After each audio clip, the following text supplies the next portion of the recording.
PSG Fan TV, bonsoir à tous, bonsoir à toi Stéphane. Salut les gars, salut à tous. C'est le retour du Paris Saint-Germain et c'est le retour de la victoire. C'est la fin également du mercato et le Paris Saint-Germain commence le mois de février de la plus bonne des façons. Alors ça dépend de quoi tu parles, parce que si tu me parles du match, oui. Si tu me parles du mercato, non.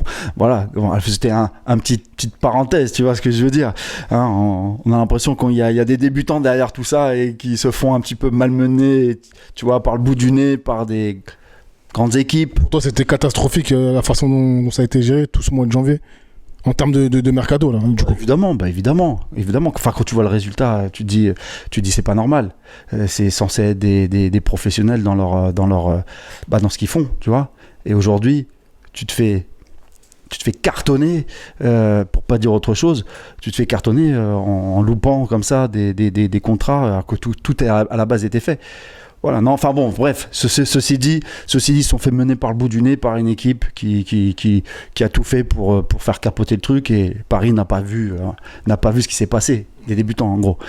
T'as parlé de Chelsea là du coup, pour préciser, pour ceux qui ne sauraient pas. Exactement. Et sinon, pour revenir au match, oui, bah écoute, on a une victoire.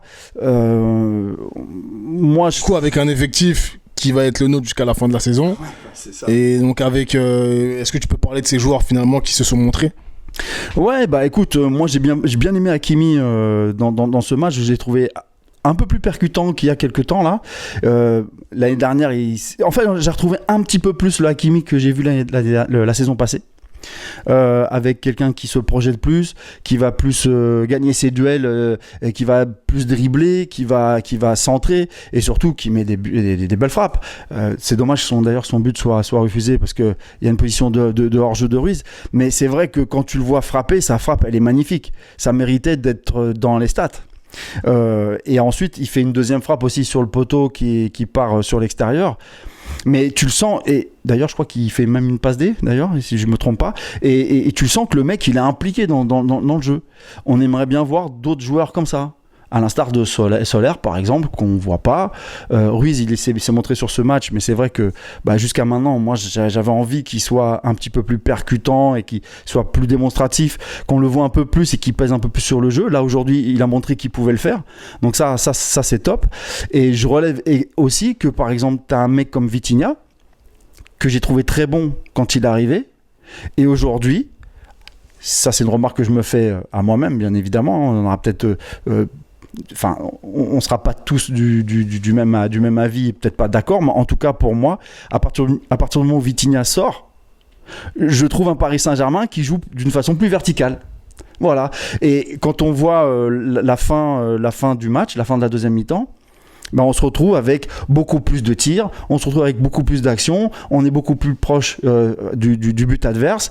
Alors, il y a aussi peut-être la fatigue de Montpellier, ils ont quand même assez donné malgré tout, mais tu vois, on voit quand même un bloc qui est remonté avec des tentatives et un jeu beaucoup plus vertical. Alors j'espère que Vitinha ne fait pas un petit coup de Trafalgar et qui perd pas le pied sur le ballon, quoi.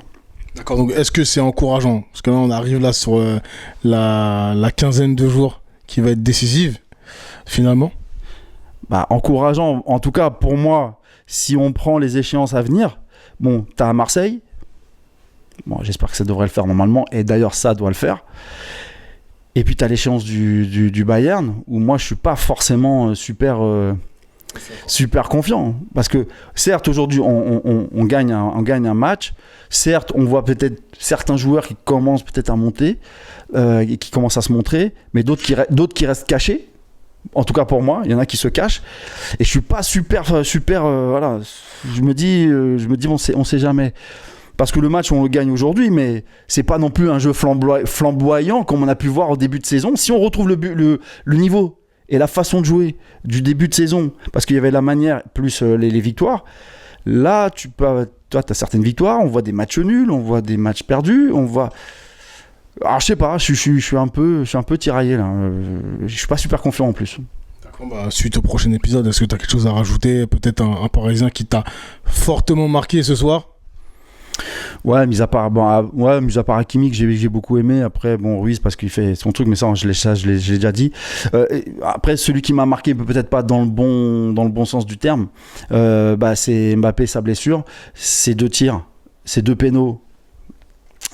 qui foire, parce que là forcément, même s'il y a un exploit du gardien, je pense qu'il y avait peut-être mieux à faire, surtout quand on doit retirer un penalty. Il a voulu changer de côté, bon, tant mieux pour lui, il a essayé, ça n'a pas fonctionné, mais après il y a sa blessure, et la blessure, on va voir ce que ça va donner. J'espère que c'est pas trop grave, mais effectivement, ça, tu vois, je sais pas, c'est 14 février le Bayern, il reste, allez, 2 semaines, grosso modo, à peine 2 petites semaines. Bon, on va voir, mais on aimerait bien qu'il soit là quand même. Voilà. Tout à fait, merci. Salut les gars, ciao.